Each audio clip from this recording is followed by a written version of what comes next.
国国际广播电台。 ये China radio international है।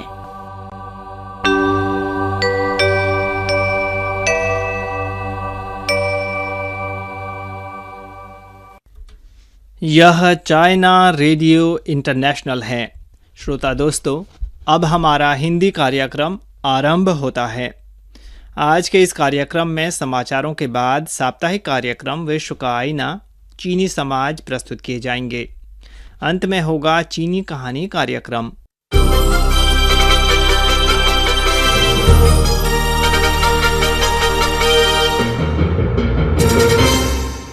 लीजिए सुनिए आज के मुख्य समाचार।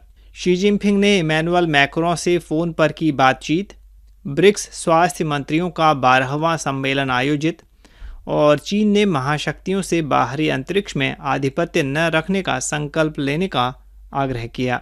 अब आप अनिल पांडे से आज के पूरे समाचार सुनिए। चीनी राष्ट्रपति शी जिनपिंग ने 10 मई को फ्रांस के राष्ट्रपति इमैनुअल मैक्रों के साथ फ़ोन पर बातचीत की। इस मौके पर चीनी राष्ट्रपति ने कहा कि वर्तमान में विश्व में बड़ा परिवर्तन हो रहा है। चीन और फ्रांस को संयुक्त राष्ट्र सुरक्षा परिषद के स्थायी सदस्यों और बड़े स्वतंत्र देशों के तौर पर स्वतंत्रता, आपसी समझ, दूरदर्शिता, पारस्परिक लाभ और समान जीत की प्रारंभिक इच्छा और स्थायी व्यापक रणनीति साझेदारी पर कायम रहना चाहिए। दोनों देशों को आपसी केंद्रीय हितों और चिंताओं का सम्मान करने के साथ द्विपक्षीय रिश्तों, चीन यूरोप संबंधों और वैश्विक स्तर पर घनिष्ठ समन्वय व सहयोग करना होगा। चीन फ्रांस के साथ लगातार विभिन्न स्तरीय आदान प्रदान जारी रखेगा। चीन फ्रांस संबंधों के स्वस्थ विकास को बढ़ावा देगा और विश्व शांति व स्थिरता की रक्षा करेगा। उधर 11 मई को उज़्बेकिस्तान की सर्वोच्च परिषद की सीनेट अध्यक्ष नारबायेवा के निमंत्रण पर चीनी राष्ट्रीय जनप्रतिनिधि सभा की स्थायी समिति की उपाध्यक्ष और शंघाई सहयोग संगठन के अच्छी पड़ोसी मित्रता व सहयोग समिति की अध्यक्ष शन येवे ने पेजिंग में वीडियो के द्वारा SCO people to people friendship मंच के उद्घाटन समारोह में हिस्सा लिया और भाषण दिया। इस मौके पर उन्होंने कहा कि पिछले साल जून महीने में चीनी राष्ट्रपति शी जिनपिंग की महत्वपूर्ण पहल के मुताबिक चीन ने वुहान शहर में पहले SCO people to people friendship मंच का सफल आयोजन किया, जिसने इस क्षेत्र के देशों के लोगों के बीच संबंधों को प्रभावी ढंग से बढ़ावा दिया। वर्तमान परिस्थितियों में SCO को शंघाई भावना को आगे बढ़ाना चाहिए, समन्वित विकास की सुविधा प्रदान करनी चाहिए, आपसी सीख की वकालत करनी चाहिए और लोगों से लोगों की दोस्ती को मजबूत करना चाहिए। संयुक्त रूप से क्षेत्रीय शांति व सुरक्षा की रक्षा करनी चाहिए और एक करीबी SCO साझा भाग्य वाले समुदाय के निर्माण को बढ़ावा देना चाहिए। उधर इस साल अप्रैल महीने में चीनी राष्ट्रीय उपभोक्ता कीमतों में पिछले वर्ष की इसी अवधि की तुलना में 2.1% की वृद्धि हुई है। इनमें से शहरी क्षेत्रों में कीमतों में पिछले साल की इसी अवधि की तुलना में 2.2% का इजाफा देखा गया है, जबकि ग्रामीण क्षेत्रों में 2% की बढ़ोतरी हुई है। वहीं खाद्य कीमतों में पिछले साल की इसी अवधि की तुलना में 1.9% की वृद्धि दर्ज की गई है, जबकि गैर खाद्य कीमतों में 2.2% का इजाफा हुआ है। साथ ही उपभोग कीमतों में पिछले साल की तुलना में 3% बढ़ोतरी देखी गई है और सेवा कीमतों में 0.8% का इजाफा हुआ है। इस साल जनवरी से अप्रैल महीने तक चीनी औसतन राष्ट्रीय उपभोक्ता कीमतों में पिछले साल की इसी अवधि की तुलना में 1.4% का इजाफा दर्ज किया गया है।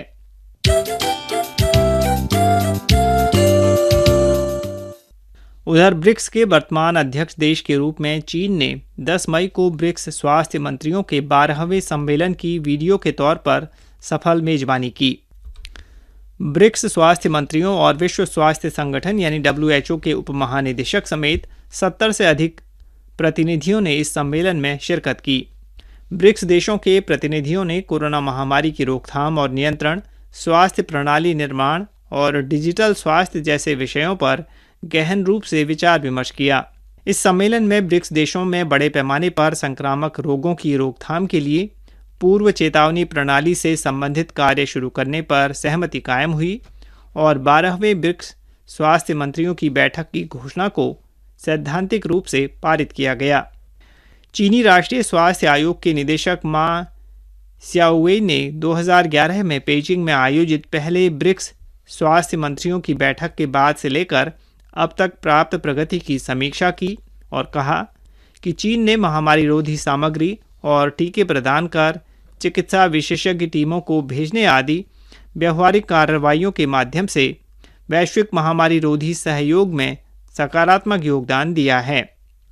चीन ब्रिक्स देशों से महामारी से लड़ने के लिए एकजुट होने, सहयोग करने और संयुक्त रूप से सार्वभौमिक स्वास्थ्य कवरेज की प्राप्ति को बढ़ावा देने का आह्वान करता है। उधर ब्रिक्स न्यू डेवलपमेंट बैंक के उपाध्यक्ष लेस्ली मासडोर्फ ने हाल ही में स्विट्जरलैंड में आयोजित सेंट गैलन अंतर्राष्ट्रीय आर्थिक मंच में भाग लेने के दौरान शिंगहुआ एजेंसी को दिए एक विशेष साक्षात्कार में कहा कि हरित निवेश और सतत विकास भविष्य में चीन की मुख्य विकास प्रेरक शक्ति बनेंगे। मासडोर्फ ने कहा कि पिछले 2 सालों में दुनिया के अधिकांश हिस्से को कोविड-19 महामारी और महामारी की रोकथाम के कदमों से नुकसान हुआ है, लेकिन चीन की अर्थव्यवस्था ने 2020 और 2021 में अच्छा प्रदर्शन किया है। उनका मानना है कि चीन की अर्थव्यवस्था को आगे बढ़ाने वाली प्रेरक शक्ति अब भी मजबूत है और हरित व सतत विकास महत्वपूर्ण कारक हैं। चीन नए उद्योग विकसित कर रहा है जो विकास के अगले चरण को आगे बढ़ाएंगे।